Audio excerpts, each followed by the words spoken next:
El deseado de todas las gentes, capítulo 64. Un pueblo condenado. La entrada triunfal de Cristo en Jerusalén fue una débil representación de su venida en las nubes del cielo, con poder y gloria, entre el triunfo de los ángeles y el regocijo de los santos.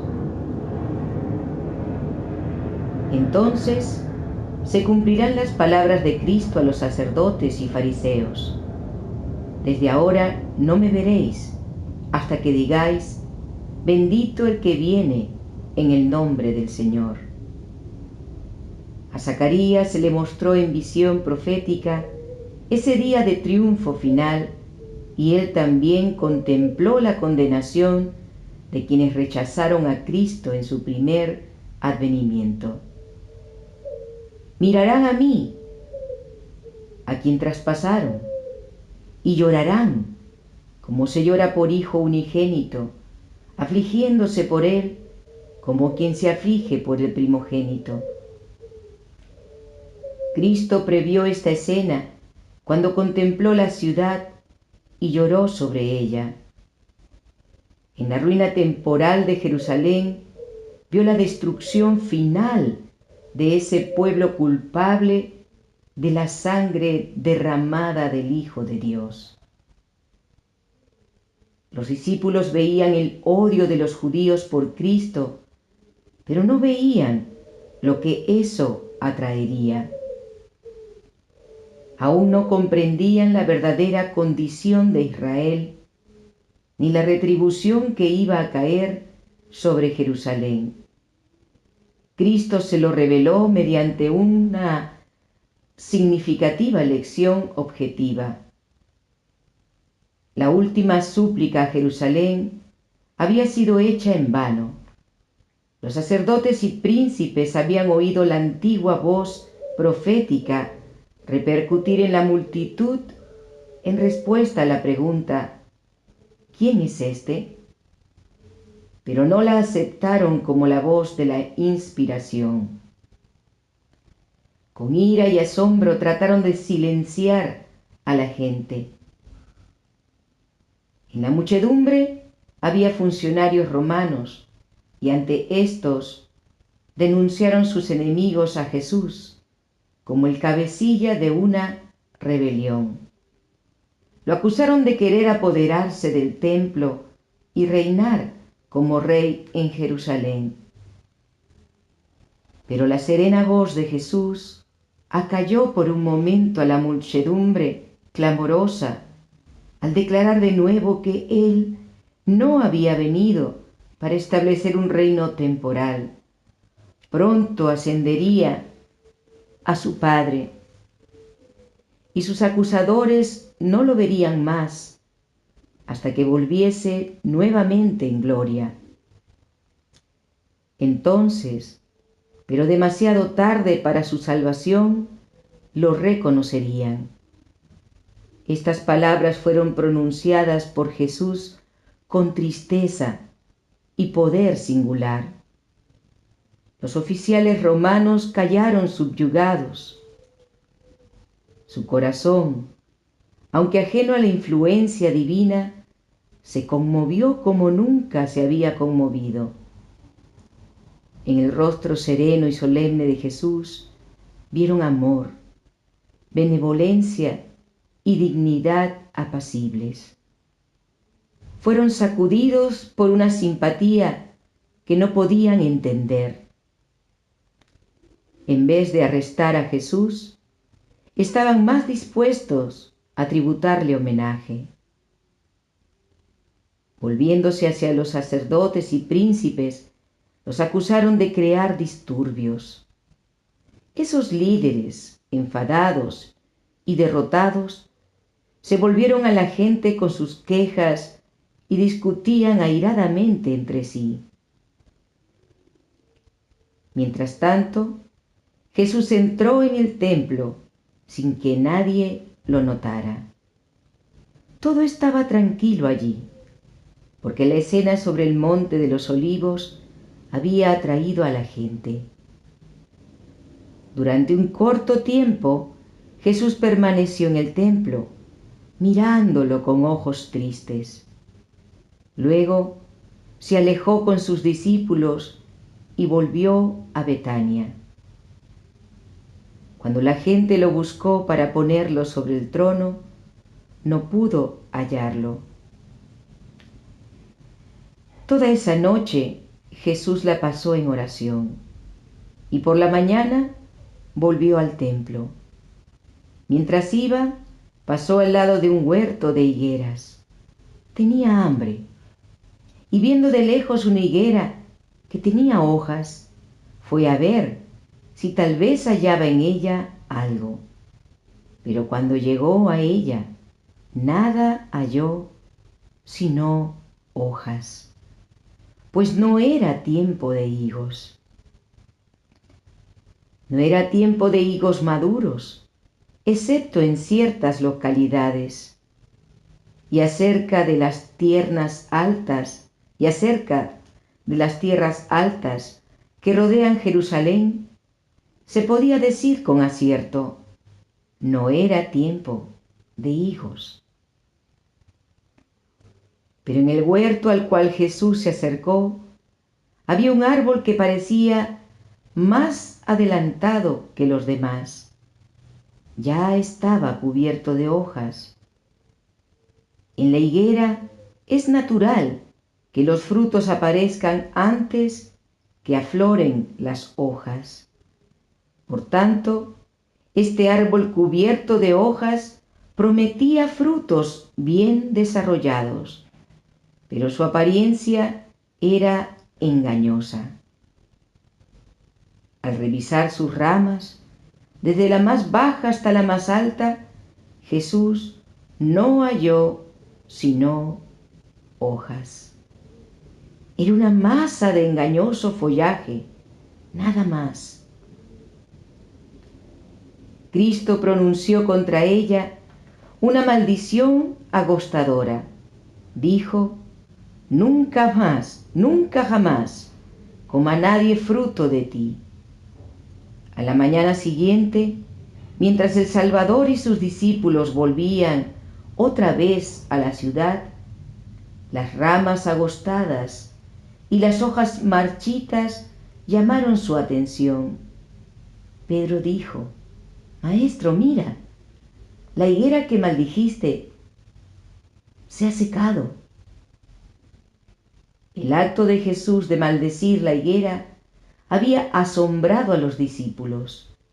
Les pareció muy diferente de su proceder y sus obras.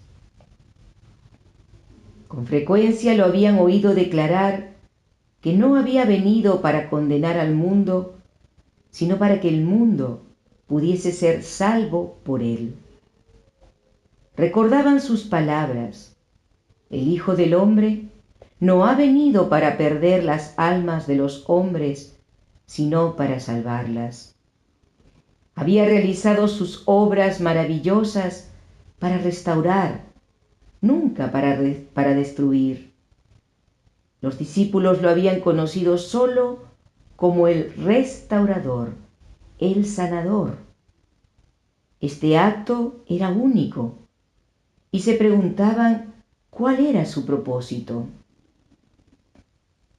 Dios es amador de misericordia.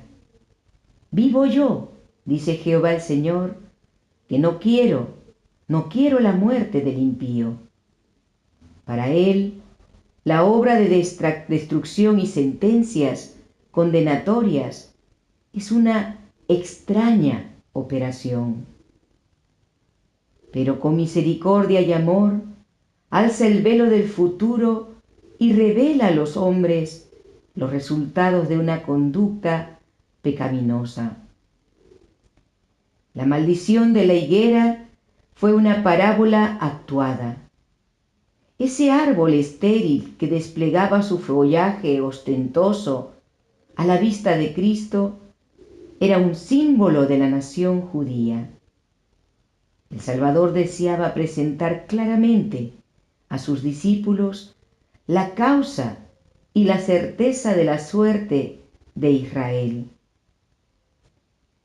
Con este propósito, invistió al árbol con cualidades morales y lo hizo el exponente de la verdad divina. Los judíos se distinguían de todas las demás naciones porque profesaban lealtad a Dios. Habían sido favorecidos especialmente por el Señor y aseveraban tener más justicia que los demás pueblos. Pero estaban corrompidos por el amor al mundo y la codicia de ganancias. Se jactaban de su conocimiento, pero eran ignorantes de los requerimientos de Dios y estaban llenos de hipocresía. Como el árbol estéril, extendían sus ramas ostentosas, de apariencia exuberante y hermosas a la vista, pero no daban sino hojas.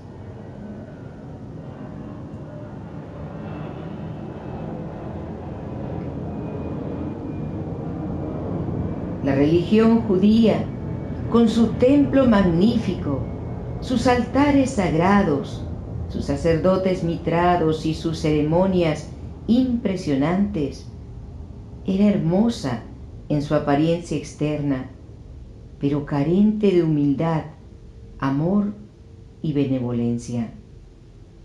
Ningún árbol del huerto tenía fruta, pero los árboles sin hojas no despertaban expectativas ni defraudaban esperanzas. Esos árboles representaban a los gentiles. Estaban tan desprovistos de piedad como los judíos, pero no profesaban servir a Dios. No hacían pretensiones, alardes de bondad. Estaban ciegos con respecto a las obras y los caminos de Dios.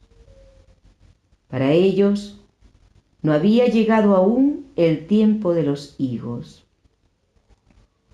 Todavía estaban esperando el día que les traería luz y esperanza. Los judíos, que habían recibido mayores bendiciones de Dios, eran responsables por el abuso que habían hecho de esos dones. Los privilegios de los que se habían jactado solo aumentaban su culpabilidad. Jesús había acudido a la higuera con hambre para hallar alimento. Así también había venido a Israel, anhelante de hallar en él los frutos de la justicia. Les había prodigado sus dones, con el fin de que pudiesen llevar frutos para bendición del pueblo. Les había concedido toda oportunidad y todo privilegio, y en pago buscaban su simpatía y cooperación en su obra de gracia.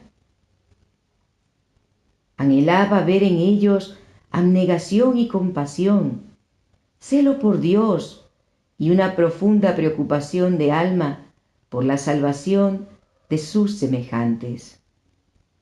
Si hubiesen guardado la ley de Dios, habrían hecho la misma obra abnegada que hacía Cristo. Pero el amor a Dios y a los hombres estaba eclipsado por el orgullo y la suficiencia propia. Se atrajeron la ruina al negarse a servir a otros. No dieron al mundo los tesoros de la verdad que Dios les había confiado. Podrían haber leído tanto su pecado como su castigo en el árbol estéril. Marchitada bajo la maldición del Salvador, allí, de pie, seca hasta la raíz, la higuera representaba lo que sería el pueblo judío cuando la gracia de Dios se apartase de él. Por cuanto se negaba a impartir bendiciones, ya no las recibiría. El Señor dijo: «Te perdiste, oh Israel». La advertencia es para todos los tiempos. El acto de Cristo de maldecir el árbol que con su propio poder había creado se destaca como una amonestación a todas las iglesias y a todos los cristianos. Nadie puede vivir la ley de Dios sin servir a otros. Pero son muchos los que no viven la vida misericordiosa y abnegada de Cristo. Algunos de los que se creen excelentes cristianos no entienden lo que constituye servir a Dios. Planifican y estudian para agradarse a sí mismos. Solo obran con respecto al yo. Para ellos, el tiempo solo tiene valor en la medida que les permite juntar para sí. Este es su objetivo en todos los asuntos de la vida. No obran para otros, sino para sí mismos. Dios los creó para vivir en un mundo donde debe realizarse un servicio abnegado. Los designó para ayudar a sus semejantes de toda manera posible. Pero el yo es tan enorme que no pueden ver otra cosa. No están en contacto con la humanidad. Los que así viven para el yo son como la higuera, que tenía mucha apariencia, pero no llevaba fruto. Observan las formas del culto, pero sin arrepentimiento ni fe. Profesan honrar la ley de Dios, pero les falta obediencia. Dicen, pero no hacen. En la sentencia pronunciada sobre la higuera, Cristo demostró cuán abominable es a sus ojos esa vana pretensión. Declaró que quien peca abiertamente es menos culpable que quien profesa servir a Dios, pero no lleva fruto para su gloria. La parábola de la higuera, contada ante la visita de Cristo a Jerusalén, tenía una conexión directa con la lección que enseñó al maldecir el árbol estéril. Por la higuera estéril de la parábola, el jardinero había intercedido. Déjala todavía este año, hasta que yo cabe alrededor de ella y la abone. Y si diere fruto, bien, y si no, la cortarás después. Debía aumentar el cuidado al árbol infructuoso. Debía tener todas las ventajas posibles, pero si permanecía sin dar fruto, nada podría salvarlo de la destrucción. En la parábola no se indicó el resultado del trabajo del jardinero. Dependía del pueblo al cual se dirigían las palabras de Cristo. Ellos estaban representados por el árbol infructuoso y a ellos les tocaba decidir su propio destino. Se les había concedido toda ventaja que el cielo podía otorgarles, pero no aprovecharon sus acrecentadas bendiciones. El acto de Cristo al maldecir la higuera estéril demostró el resultado. Ellos habían determinado su propia destrucción. Por más de 1000 años, la nación judía había abusado de la misericordia de Dios y atraído sus juicios. Había rechazado sus advertencias y dado muerte a sus profetas. Los judíos contemporáneos de Cristo se hicieron responsables de esos pecados al seguir la misma conducta.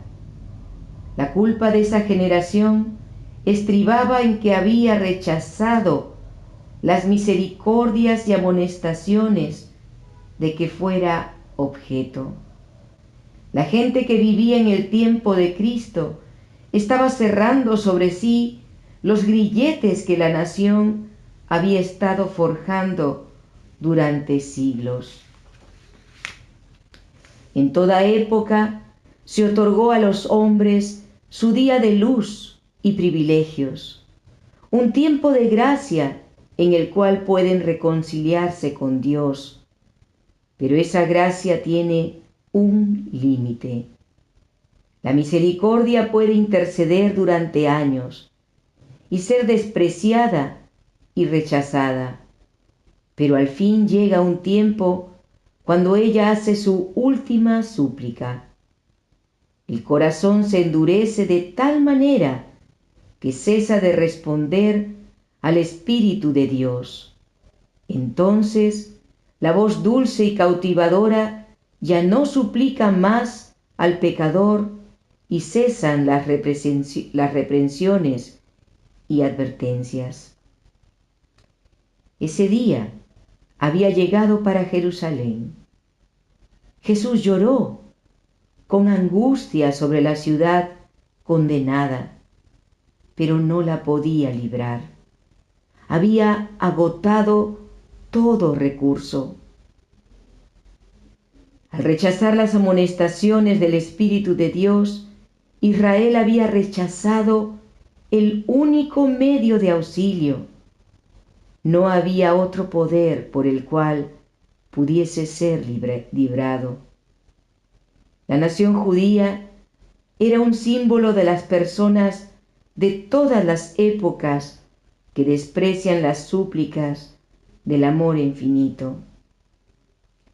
Las lágrimas de Cristo, cuando lloró sobre Jerusalén, fueron derramadas por causa de los pecados de todos los tiempos. En los juicios pronunciados sobre Israel, los que rechazan las reprensiones y advertencias del Espíritu Santo de Dios pueden leer su propia condenación. En esta generación, muchos están siguiendo el mismo camino que los judíos incrédulos. Han presenciado las manifestaciones del poder de Dios. El Espíritu Santo ha hablado a su corazón, pero se aferran a su incredulidad y resistencia. Dios les manda advertencias y reproches, pero no están dispuestos a confesar sus errores y rechazan su mensaje y a sus mensajeros. Los mismos medios que Él usa para rescatarlos llegan a ser para ellos una piedra de tropiezo. Los profetas de Dios eran aborrecidos por el apóstata Israel, porque por medio de ellos eran revelados los pecados secretos del pueblo. Acab consideraba a Elías como su enemigo, porque el profeta reprendía fielmente las iniquidades secretas del rey. Así también hoy, los siervos de Cristo, los que reprenden el pecado, encuentran desprecios y desaires. La verdad bíblica, la religión de Cristo, lucha contra una fuerte corriente de impureza moral. El prejuicio es aún más fuerte en los corazones humanos, ahora que en los días de Cristo. Cristo no cumplía las expectativas de los hombres.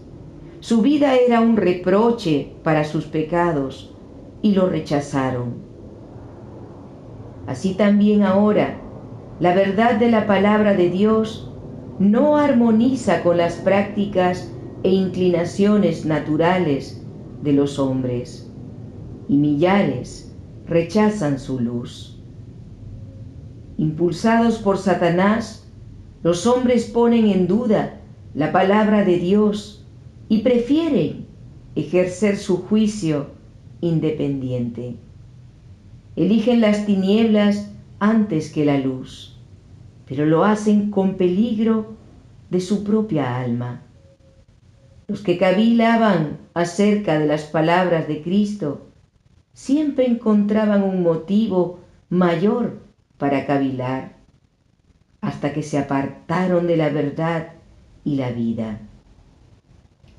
Así acontece ahora. Dios no se propone suprimir toda objeción que el corazón carnal pueda presentar contra la verdad. Para los que rechazan los preciosos rayos de luz que iluminarían las tinieblas, los misterios de la palabra de Dios permanecen así para siempre. La verdad se les oculta. Caminan ciegamente y no conocen la ruina que les espera. Cristo contempló el mundo de todos los siglos desde la altura del monte de los olivos, y sus palabras se aplican a toda alma que desprecia las súplicas de la misericordia divina. Oh escarnecedor de su amor, Él se dirige hoy a ti,